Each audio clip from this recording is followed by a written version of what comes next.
Gemini, what a pretty girl. The NFC and AFC title games today.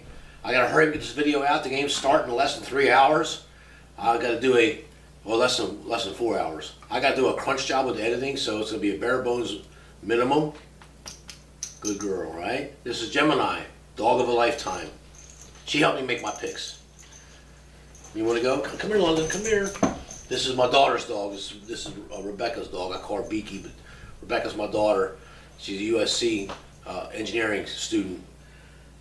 This is London. What is he? What is he again? He's the king. He's No, a what miniature kind of dog pinscher. is he? Okay, he's a miniature Doberman Pinscher mixed with terrier, something like that. So let's go to the first game. The Los Angeles Rams are at the New Orleans Saints. Saints are 3.5-point favorite. But by the way, I just called a half hour ago, and both games are at 3.5. The money came in pretty late on Kansas City, pushed that line from 2.5 to 3, back to 3.5. But picking the games, the winners, and with the spread and without the spread, that's what I do. Well, anyway, game one, Los Angeles Rams at the Saints rematch. They played earlier this year, and it was a shootout. The Saints prevailed 45-35. But the Rams they were competitive. They were actually ahead for a short, brief period of time. I mean, Rams can move the ball. Rams have a great offense. They have a great young coach, Sean McVay. He's the next Bill Belichick. I was telling my wife, Sean McVay's gonna be the next Bill Belichick if he decides to do that. I mean, Sean McVay has shown he's improved all the time. He knows what he's doing. I have a lot of respect for that young coach. And of course, the Rams are kind of the home team. We live in Ventura County, so they're just an hour and a half away from us. Long story short, Saints, they're playing on house money, so to speak.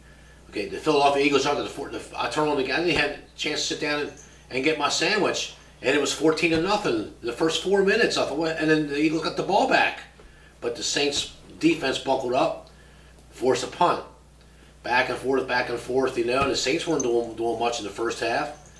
But there was a strange play where it was a third down play, and the Saints had a penalty. And the Philadelphia coach declines the penalty, which makes it 4th and 2 instead of 3rd and 12, make them replay the down. And lo and behold, they had a fake punt and got him, I don't know, 9-yard run with this Hill, number 7 Hill. He's a good utility player. I mean, the guy can do it all.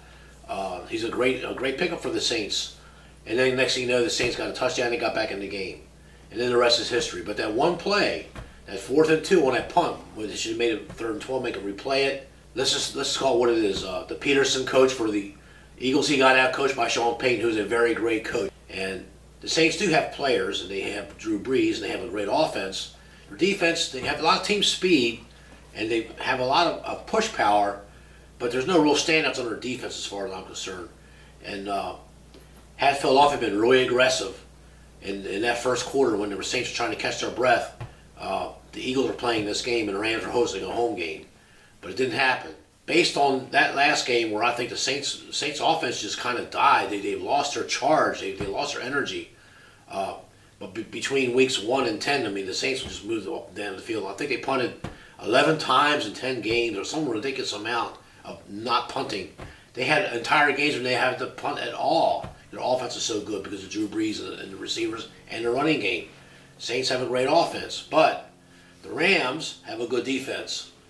And we're going to see today, we're going to see that in action. We're going to see the Rams defense just take over this game. Because something's happened to the Saints offense, and I just can't quite put my finger on it, and the dog can't put their finger on it either. So for game number 1, we're going to take the Rams plus 3.5, an upset. We think the Rams are going to go to the Super Bowl. So, and something else to consider, the Saints lost their opener to Tampa Bay at home, 48-40. It's a shootout, okay? And there was already questions about what kind of year the Saints going to have, and back to 7-9 again. But then they won like 10 in a row. I mean, they beat-slapped the NFL, and they are a very good team, and they were the number 1 ranked team for a reason because of those 10 in a row victories, including one over the Rams. And you know they clinched the division early. Their division had Carolina just imploded. The Falcons just never got off the ground right. And in Tampa Bay, what else can I say? I mean, they're a young team rebuilding. So the Saints, because of their success, they clinched the division so early. Okay, now we're going to start resting players, moving players in and out, and they lost a game or two here that they may not have necessarily lost if they had they needed the game to win the division. But they got the first seed, they got the first round bye, and boy, did they sure look rusty against the Eagles in that first quarter. I couldn't believe it, how bad they looked the first quarter. And I think there's, people think, oh, good, well, the Saints survived that scare. That was their wake-up call. No such thing in the NFL at this stage of the game for wake-up calls. I mean, either your team is great and they're prepared, or they're great and they're tired and not prepared. And Sean Payton has shown one glaring weakness, getting his teams prepared. Those 0-2 starts 3 or 4 years in a row, 1-3 starts before they finally taken off. And Sean Payton's been accused of taking a tired team to playoffs before. So there's some dynamic there that we don't know because we're on the outside looking in. But the Rams, they're pretty consistent. They have the defensive firepower. I just think that something, Drew Brees, are calling him Noodle Arm on pregame.com and these other websites. That's not true at all. It's just they've lost their mojo. I mean, all it takes is a couple of receivers that have a banged up elbow and they're a quarter of a step a little slower. The timing in the NFL is critical. I mean, down to the hundredth of a second. But enough of that. So, game 1, we're going to take the Rams plus 3.5. Second game, it looks like a solid pick. It looks like, oh, this is a no-brainer. Yeah, Tom Brady's only won 3 playoff games away from Gillette Stadium in his home in Massachusetts.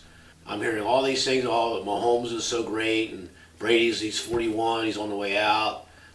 New England's always taken a marginal team and gotten this far with nothing, which is a feat in itself. But now the marginal players can't cut it. The true talent comes in.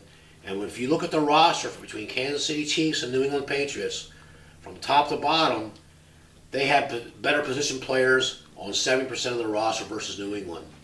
But the 30% New England players and coaches is Tom Brady. Sorry, Mahomes is no Tom Brady. The joint Edelman, the slot receiver for the Patriots, Kansas City didn't have anybody like that. The offensive line, I know that Kansas City drafted Mr. Fisher as their offensive lineman, and he's a great player. Okay, but New England's got 5 studs on their offensive line, and they just mowed over the San Diego Chargers. Not the San Diego, I keep calling them San Diego. The Chargers, the Los Angeles Chargers defensive line, who I felt the Chargers had the best defense in the NFL. I want to say something about that game. I know I picked the Chargers as a big upset, but I also said, and I'll put this in the title, the winner of that game, the New England Patriots and the Charger game, was going to win the Super Bowl. Well, I'm sticking to my word. I'm picking New England to go all the way. New England's going to upset Kansas City, take the 3.5. If you have to buy a point, buy it to 4 just in case. No money line bets here in the 2 conference games because you're going against the 2 number 1 seeds. If you look back in history, if you keep going against the number 1 seed, you actually lose money. It's a money losing proposition. But if you take the point spread in consideration, it's a winning proposition. Bill Belichick showed something last week with that Charger game that I hadn't seen in a long time. When Bill Belichick's team would win the coin toss, they always deferred. They let the other team get the ball first in the first quarter, maybe even score on them. Because he knew what his team could do, and they get the ball to start the second half. Not last week. They won a toss, they elected to receive, and they moved right down the field and score, make it 7-0. And now the Chargers swimming upstream, and they answered the bell. Chargers got to score a touchdown. The Chargers' first pass, that 7-yard bomb, and then the receiver drops the ball in the end zone. I mean, when you see that play, I know the Chargers still wound up scoring a few plays later, but when you see that happen, I had a bad feeling. You know what? I picked the Chargers, and they came out flat, but they didn't give up. Sign of a team of the future. They'll be back next year, but today we're talking about today. New England got the ball back 7-7, went right down that field, made it 14-7, and they forced a Chargers punt. The game was in hand for New England's control. The Chargers were a great team. They were 9-0 away from the Coliseum in Los Angeles. They were the only unbeaten team on the road. And I already told you what I felt about unbeaten road teams. They tend to win the Super Bowl. But this time they didn't. So I'm taking New England in another upset. I know all indicators are saying Kansas City, Mahomes this, Tyreek Hill that, this, running back this, receiver that, special teams touchdown this. They have a porous defense, a rank number 31 out of 32, but they have the most sacks in the NFL, number 1 sacking team.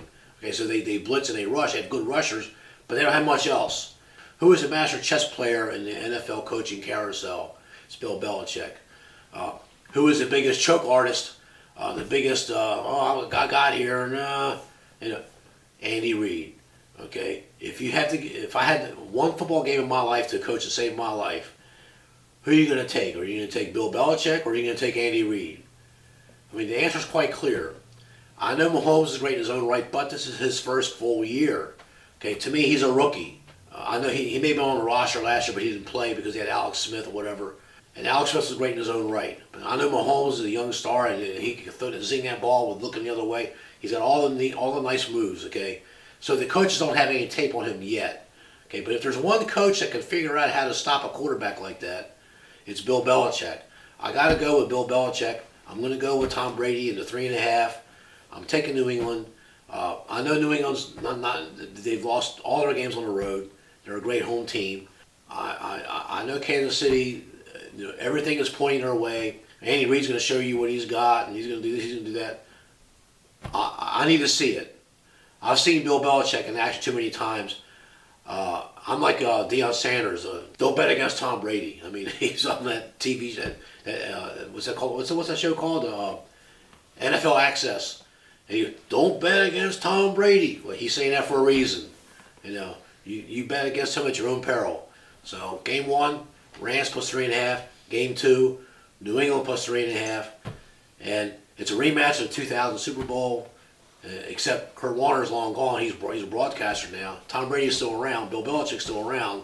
And I'm looking for New England to win the Super Bowl.